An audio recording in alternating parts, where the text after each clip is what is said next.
Today, we are taking you to a ski resort we visited recently in Virginia. It doesn't snow much where we live, but after watching other people's YouTube videos of all the snow they were getting, we wanted to find some ourselves. So we ended up at Massanutten Ski Resort outside Harrisonburg, Virginia. In this video, we will discuss all of the activities offered at the resort. Then we'll be back in a few days to tell you about the lodging, dining, and shopping options. First, let's talk about skiing, since winter sports are the main attraction this time of year. Jack has never been skiing. I went as a kid with my church's youth group and did not have a great experience. The main thing I remember was bending over to adjust my boot and unintentionally skiing backwards down the hill.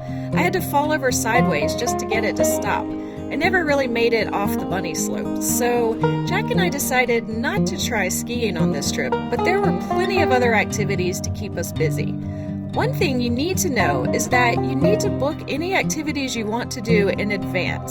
Space is more limited than usual this winter due to the ongoing pandemic, and especially for popular attractions like skiing and snow tubing, they typically sell out in advance. This weekend, as we edit together this video, both skiing and snow tubing are sold out for Valentine's weekend. So if anyone just shows up looking to ski this weekend, they won't be able to do so. Once you book your trip's reservation online, you will be sent an email with a link to select and pay for any activities you'd like to enjoy. They open these activities up to the general public 10 days in advance, so even if you aren't staying on property, you can enjoy many of the activities if there are slots still available 10 days or less out. While we didn't ski, we did snow tube, an activity offered at the Massanutten Family Adventure Park. I had a blast doing this. Alice, somewhat less so. You ride a conveyor belt lift up the hillside with an inner tube. They had each party socially distanced on the conveyor belt, but once we got to the top, it was a bit of a free-for-all as people lined up behind the lanes. This was so much fun. It felt really fast as you were sliding down. The last time I went, my tube started spinning, so I was going in circles all the way down the hillside. We paid $32 each for a 90-minute snow tubing session on the weekend. During the week, it's only $25 per person for a 90-minute session. These tubes were really sturdy. They didn't have much give to them like a tube you float on in a pool. There were people of all sizes there riding down on these tubes, so if you are poo size, as our Disney friends like to say, and worried about doing this, your size really shouldn't prevent you from enjoying snow tubing. Although obviously if you have any health issues or injuries that may make sliding down a mountain on a tube a bad idea, you'd probably want to consult your doctor first. For me, this activity didn't feel safe at all. It was going a little too fast for me. It felt like I was going down a hill in a roller coaster, except there was no lap bar to hold me in. Once it gets dark, each night the resort offers Northern Lights snow tubing. This is the same thing as snow tubing in the day, except there's neon lights and loud music pumping through the speakers. You can also buy your own glow sticks at the nearby general store. We decided to snow tube in the daytime because we weren't interested in being outside for a long stretch in the much colder nighttime hours, but we did stop by after dinner one night to get footage before retreating back to our fireplace. On this same hill, they also offer summer tubing, which looks largely like the same activity as snow tubing without the snow, as people slide down the tarp-covered lanes of the hill on a tube. The adventure park also has various rope courses, zip lines, climbing walls, and children's play areas that are all open April through October. They even offer rock climbing and rappelling on the mountains during the warmer months. Another popular activity at this resort is their water parks. They have an outdoor water park that's only open during the summer, but they have a year-round indoor water park, which we really enjoyed. These slides along the side of the building here are actually from the indoor park. You start and end the slide inside the building, but most of the ride is in these tubes that go outside the building. On weekends and during peak season, they split the day up into 2 or sometimes 3 sessions at the indoor water park. Our session was 2:30 to 6 on a Sunday and cost $35 per person. Children under 42 inches were $24 per person, and locker rentals were an additional $25. If you were accompanying a family member but you were not going to get in the water, you could buy an observer pass for $25. They have a flow rider. It was a lot of fun watching people try it out. Basically, they try to ride a bodyboard against the current of an artificial wave.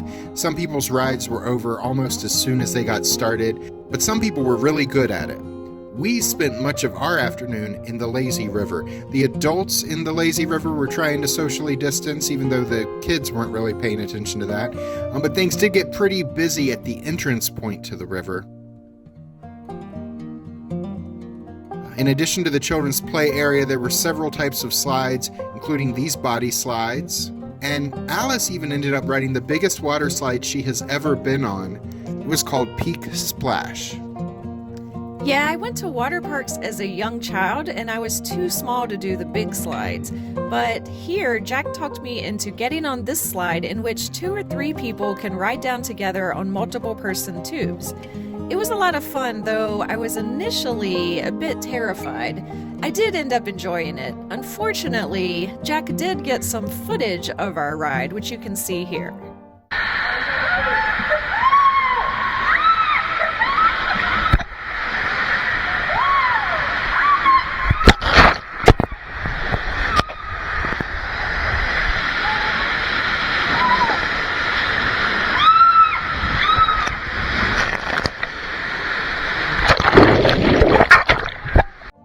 This water park was a lot of fun, and it was cool to be in a water park even though it was snowing outside. The park isn't huge, so the 3.5-hour time slot was plenty of time to enjoy everything. There was also a snack bar inside the water park offering Dippin' Dots, pastries, chips, fruit, and other treats, as well as a few meal options like burgers, corn dogs, chicken nuggets, and pizza. The building's 3 stories tall, and the second floor is an arcade with a lot of video games. There's even a couple of bowling lanes. They had skee ball, air hockey, all the usual popular arcade games were there. There was a candy store and a bar area nearby that were both closed at the time. But from the second floor arcade area, you can get a really good view of the closed outdoor water park. There were a number of other activities being enjoyed while we were there. There was an ice skating rink outside that stayed pretty busy. A 60-minute session is only $10. Next to that were some outdoor basketball and volleyball courts, though they were covered in snow, so they weren't in use at the time. There were also some deck chairs nearby for people watching the games that would be played there if it wasn't snowing. Next to that was an indoor pool, and 1 floor above that was a fitness center with weights and cardio machines. You receive a recreation pass when you check in that lets you access these areas. The same complex also has a small game room, and it has a couple pool tables. Go-karts are available year-round. They're currently open from 10 a.m. to 5 p.m. daily. Since they're outdoors, one imagines the availability is based on weather conditions, of course. They also offer mini golf. They're open from 10 a.m. to 5 p.m. daily. That's only $8 per round of mini golf. If you would rather play actual golf instead of mini golf, there are 2 18-hole courses to choose from at the resort, plus a driving range. An 18-hole round of golf starts at $18.50. But if you're going to play more than once during your stay, there are some discounts available for multiple games. There are a lot of other activities to choose from, even in the winter, that we didn't have time to fit into our trip, such as horseback riding for $50 a person, pony rides for kids were $10 each. There's a petting farm open for $8 per person. This features sheep, bunnies, donkeys, ducks, a potbelly pig, turkey, a goat, and more. But that isn't the end. It is kind of crazy, all the activities they offer. There's a ukulele class. The beginner class meets Mondays, and a more advanced class meets Tuesdays. Class costs $40 per person, and they do have ukuleles available for your use in the class, or you can bring your own. There are horse and carriage rides available at various times. Cooking, arts and craft, scuba diving, exercise classes. These are offered Mondays through Fridays throughout the year for a separate fee, but they looked pretty inexpensive. If you enjoy escape rooms, there are 3 different escape room adventures to choose from, each lasting an hour and each for $25 per person. They also have a virtual reality experience. It is $30 for 30 minutes and features racing simulator rides and various virtual reality stations. Finally, the spa at Massanutten was open. We aren't really spa people, but if you are, they offer all the usual amenities that you would expect at a resort spa. If you're enjoying this video, please help us out by clicking the like button so YouTube will know you're enjoying our content. Now, before we go, there's also a bunch of activities that are not currently open this winter. There's scenic chairlift rides, even though skiing doesn't go on outside of the winter. During the spring, summer, and fall, you can still take the chairlift to the top of the mountains and enjoy a scenic picnic lunch. They have bumper cars and a bungee dome in the same area as the go-karts and mini golf, but bumper cars and the bungee dome are closed for the winter. There's an ice cream shop that's also open in that same entertainment area, but it's only open in warmer months.